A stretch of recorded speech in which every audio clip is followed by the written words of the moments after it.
Hello and welcome to today's lecture. This is lecture number 46 of our course on blockchain and its applications. Today we are going to start a new topic, which is what is called blockchain interoperability, and this is the first lecture on this particular topic. It is important to understand that although we have talked about a lot of different blockchains, it is important to also at the same time see how we can make them work with each other. So, that is what is going to be covered in this topic, especially in these 3 lectures that we have on it.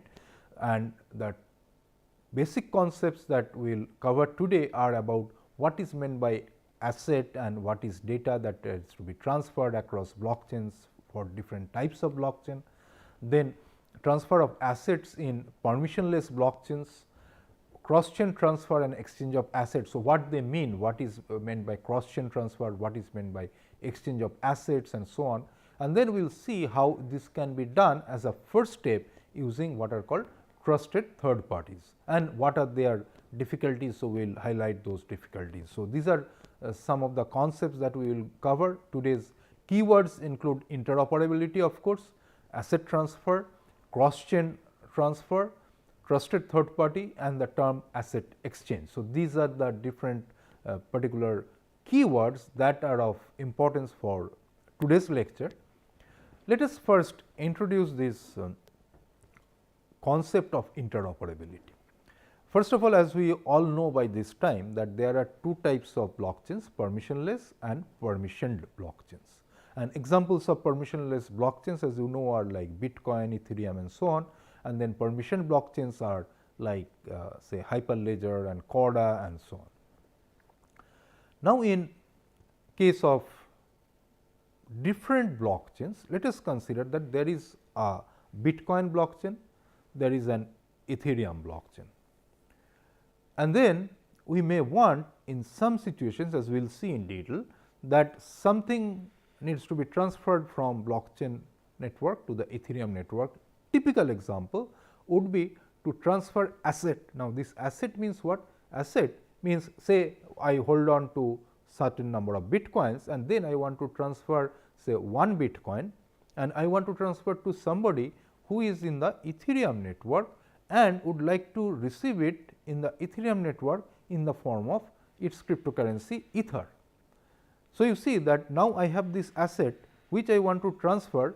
This 1 bitcoin is the asset that has to be transferred to the Ethereum blockchain, where the recipient would now get it in corresponding number of ethers.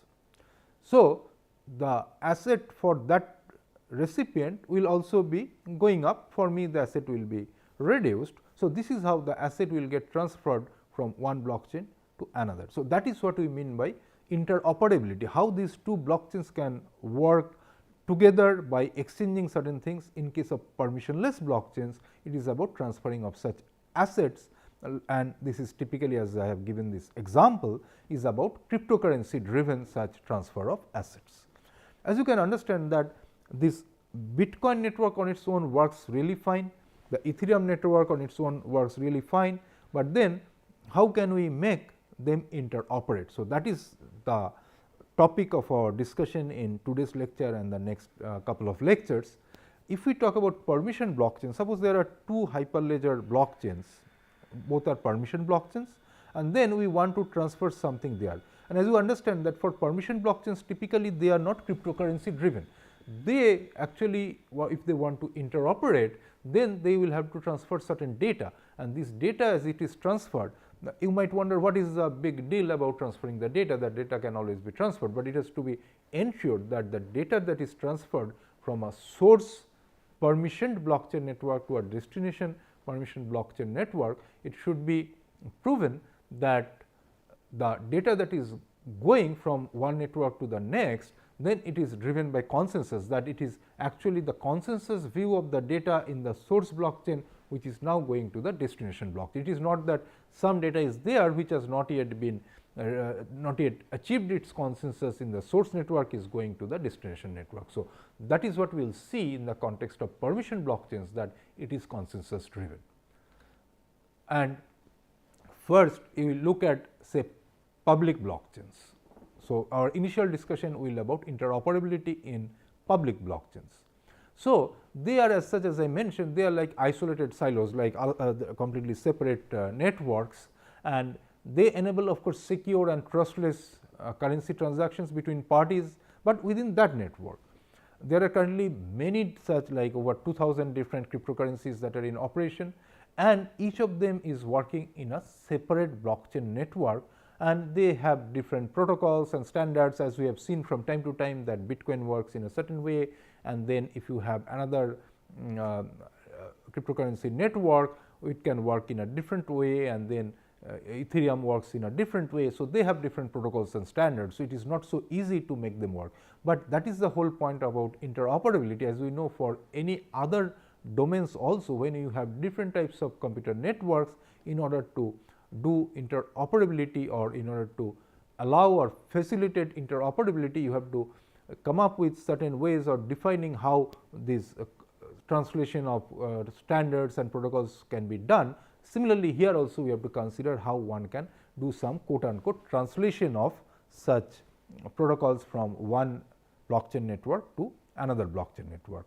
So, for the timing, we know that they continue to operate in complete isolation from one another, and we have to ensure that it is still that without affecting their own autonomy. We cannot tell, Bitcoin cannot say, hey Ethereum, you change your protocol to suit my protocol if you want to interoperate, and similarly Ethereum also cannot tell or dictate this Bitcoin blockchain to change its standards in order to make it fit with the Ethereum standards. So, they will retain their autonomy, but still they should be able to interoperate.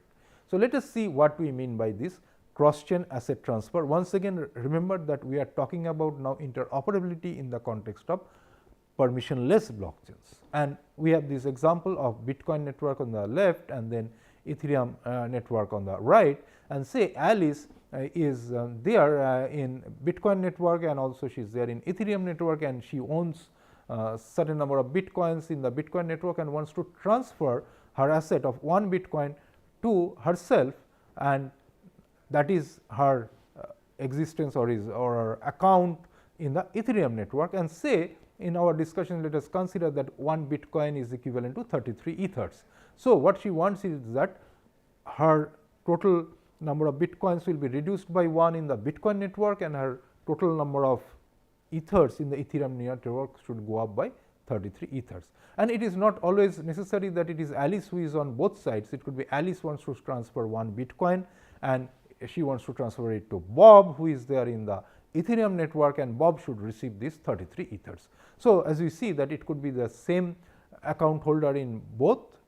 Of course, physically they are the same, but they are different accounts, of course, in the Bitcoin network and in the Ethereum network, but this also could be different. So, now let us take a look at how this can possibly done.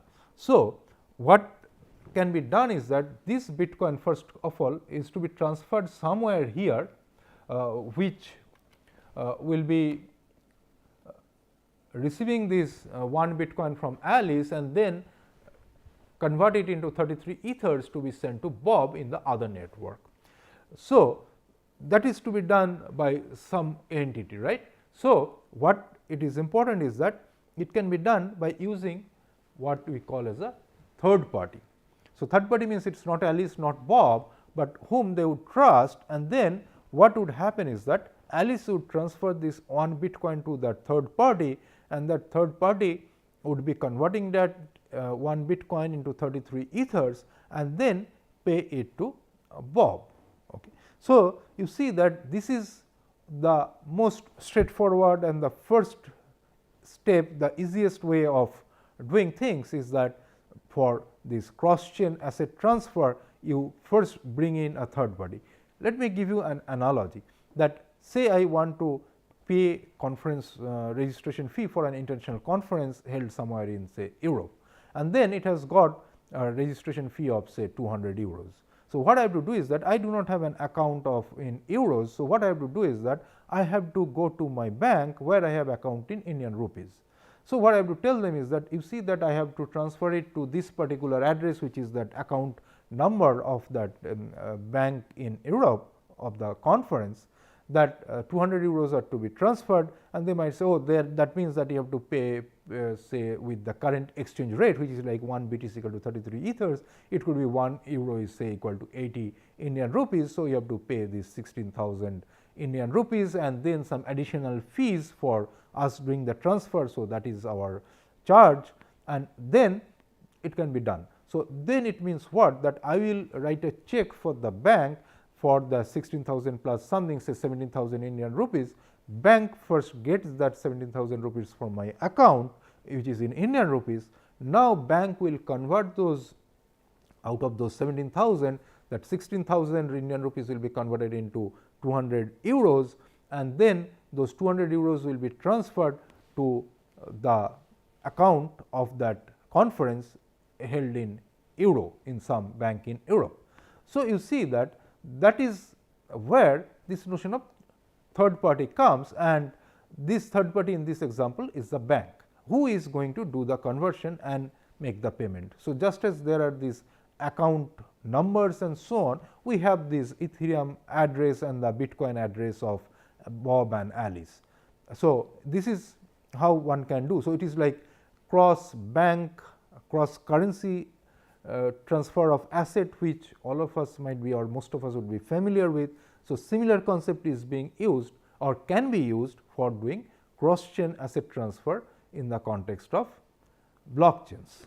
But let us see that if that is the case, whether there are certain issues. So, as we mentioned that we have this trusted third party, but now the difference between the previous diagram and this one, if you notice that here in an abstract sense we had drawn that rectangular box where we showed that it was receiving 1 Bitcoin from Alice and it was transferring 33 ethers to Bob. And then now if you see that actually if you want to make it happen, this trusted third party should be one who should have an account in the Bitcoin network to be able to receive that 1 Bitcoin from Alice, because you see that Alice cannot transfer 1 Bitcoin from Bitcoin network to a bank.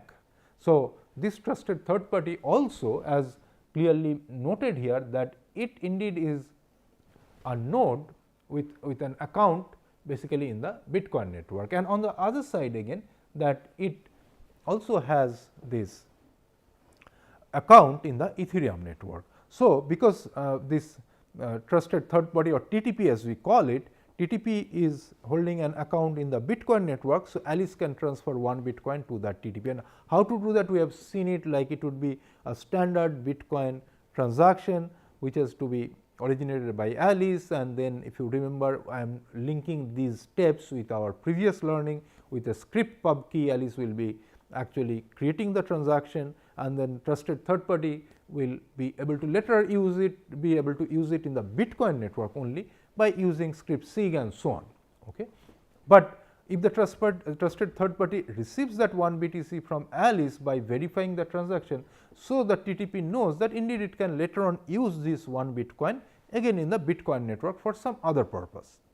Now, once it is sure that it is going to receive that 1 Bitcoin from Alice in the Bitcoin network, now what it can do is that, of course, this particular node on the Bitcoin network is not directly doing anything with the node in the Ethereum network, but this trusted third party, what it can do is that now that it has got that 1 Bitcoin from Alice, now from its this balance of ethers in the Ethereum network would be able to transfer 33 ethers to Bob, creating similar transactions, and which is to be actually verified and included in Ethereum blocks, and that is how it can be transferred to Bob.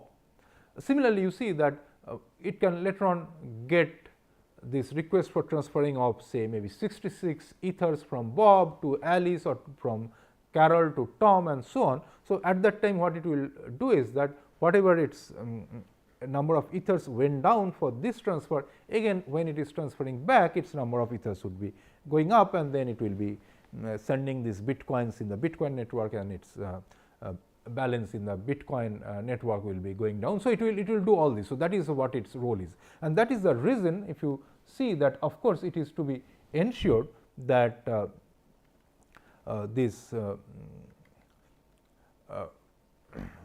trusted third party has to own greater than or equal to 33 ethers when this particular transfer is taking place. So, that is quite obvious, otherwise this transfer cannot be done by this trusted third party in the Ethereum network. So, that is pretty simple.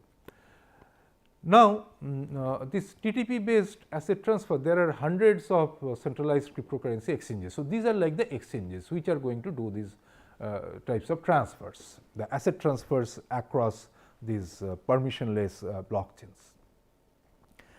So, they are typically centralized, and the users would transfer ownership of their funds to the sole control of the exchange administrator, just as in the example of bank, as I said, that the banks will first deduct those 17,000 rupees from my account. So, what it means that I have actually, like a user, I have transferred the ownership of those 17,000 rupees to the bank. So, here in the context of blockchain, that the users are actually transferring ownerships of their funds to the sole control of the exchange, right. Now, it is generally could be fast that once this is done, the transfer to the destination network could be in a fraction of a second.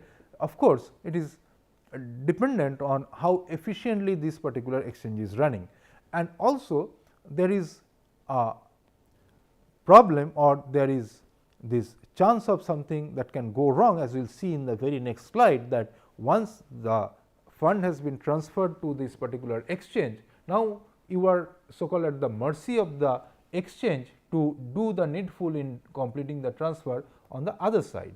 So, what is the issue with this TTP based asset transfer? There is lack of security. There have been many cases of theft from the centralized exchanges, because the exchanges are going to have lot of this balance in multiple such different cryptocurrency networks, and then would be good targets or lucrative targets of the attackers, that they would try to attack these exchanges, and then that can lead to theft from these exchanges.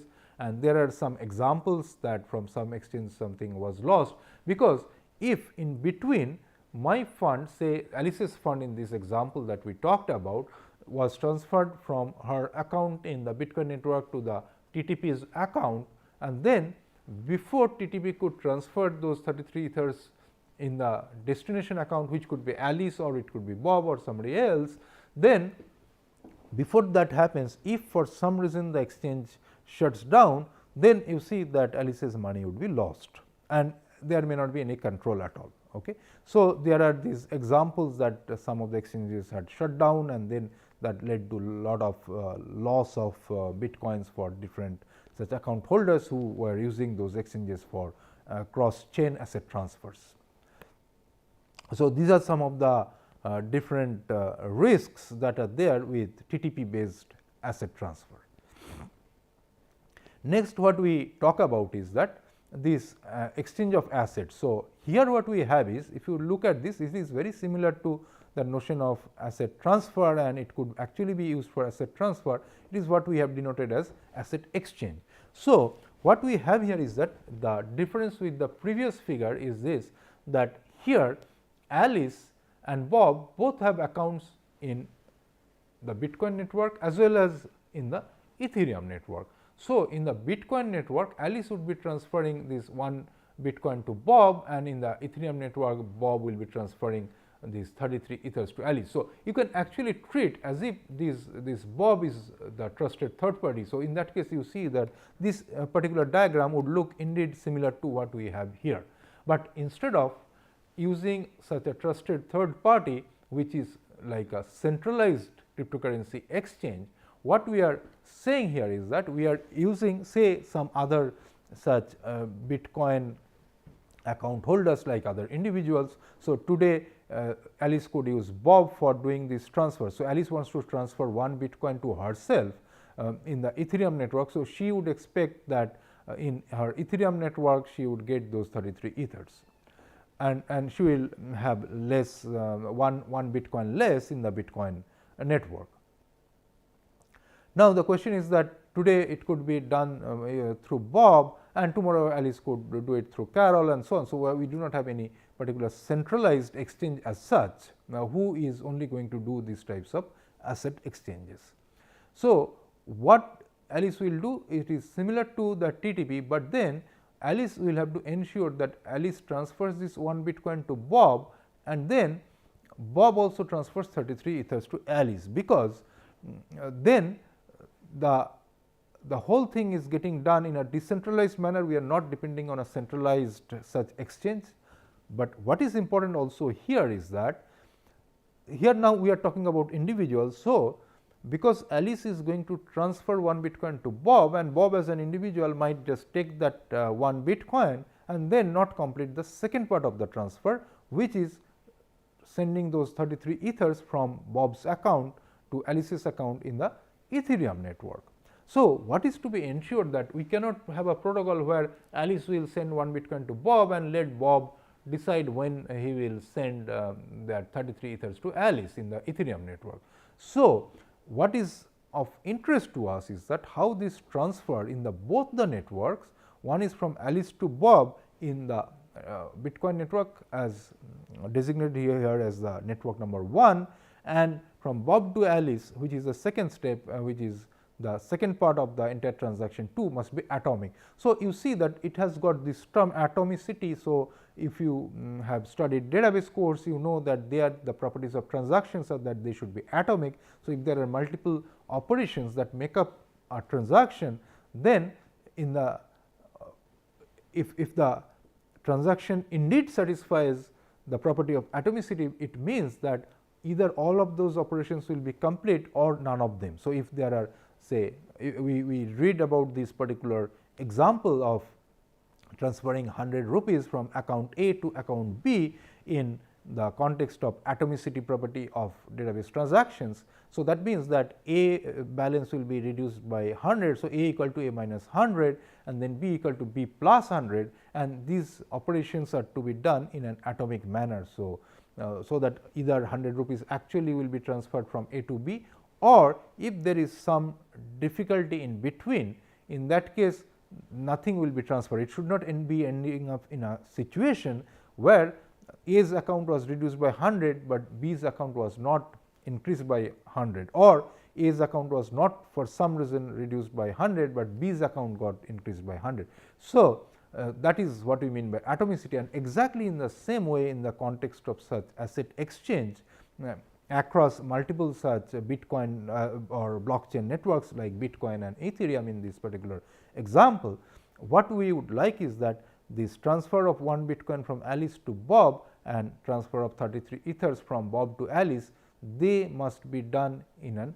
atomic manner.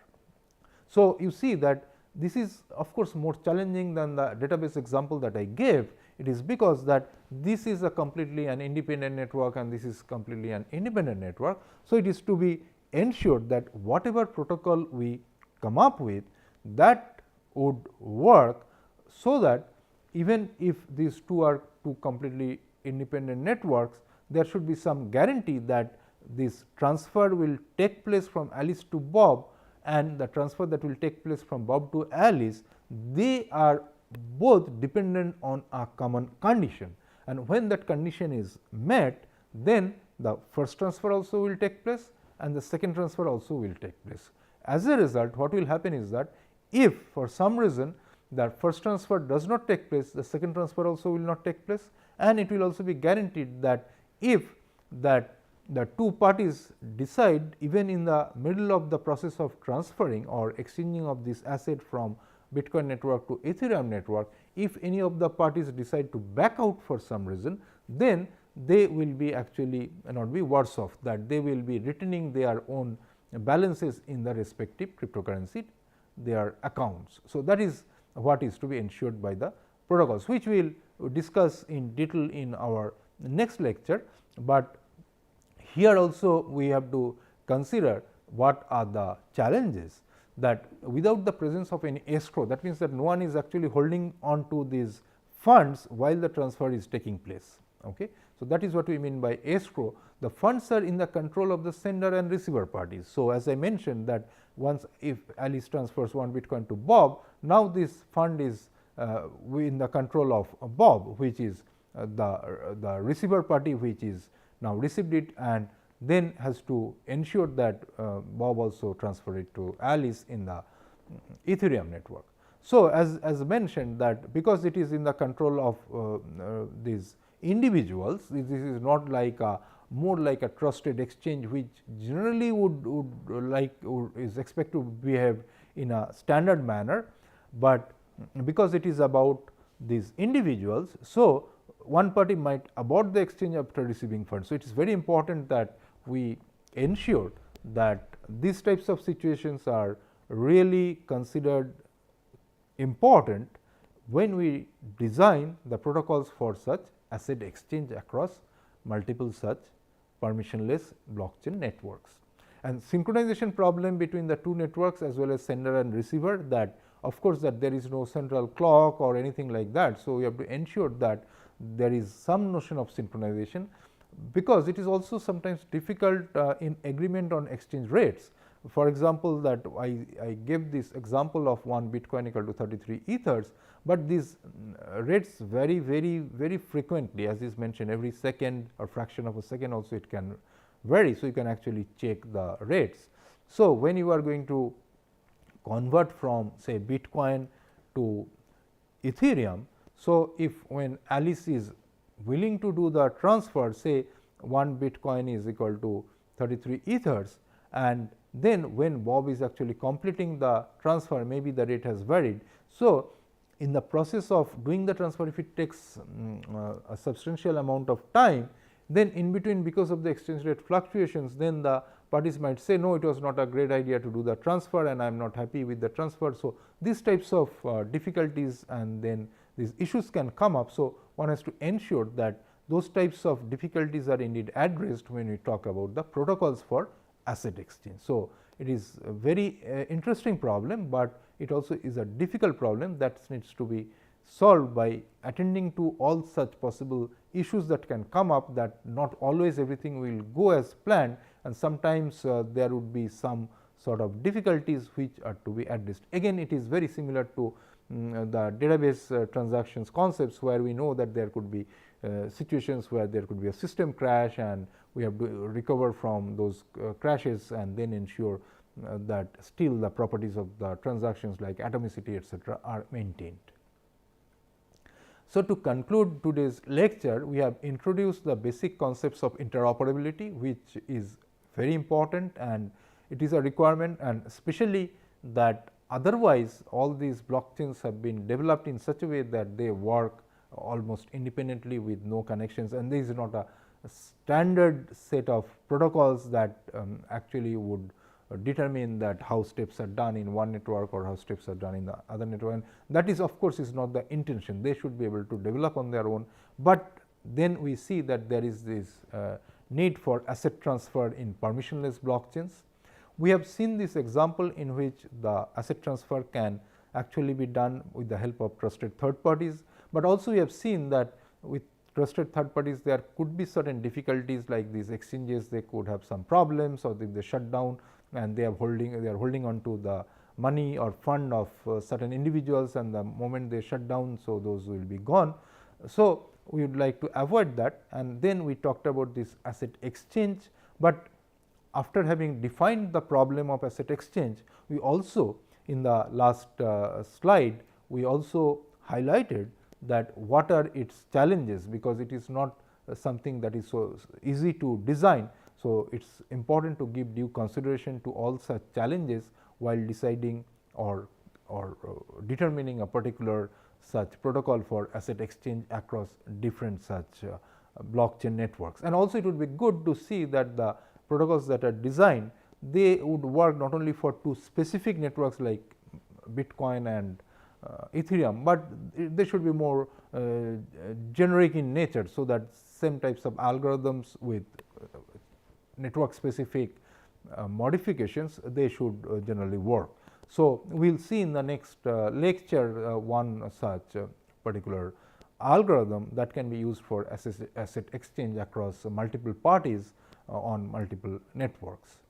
So, to give you some ideas again about the references. So, there are indeed not yet really textbooks that talk about the recent advances in interoperability across multiple such networks. You can look for some reference books, but it is best that you go through the different web resources that we mention from time to time, and there were a few those are listed in today's lecture. When we talk about particular protocol in our next lecture, you will see that we will refer to the papers which are published in good conferences, and they are seminal papers and which are cited very often. So, it will be good that you go through those sites and then complete the discussions. So, with that we come to the end of today's lecture. Thank you very much for your attention.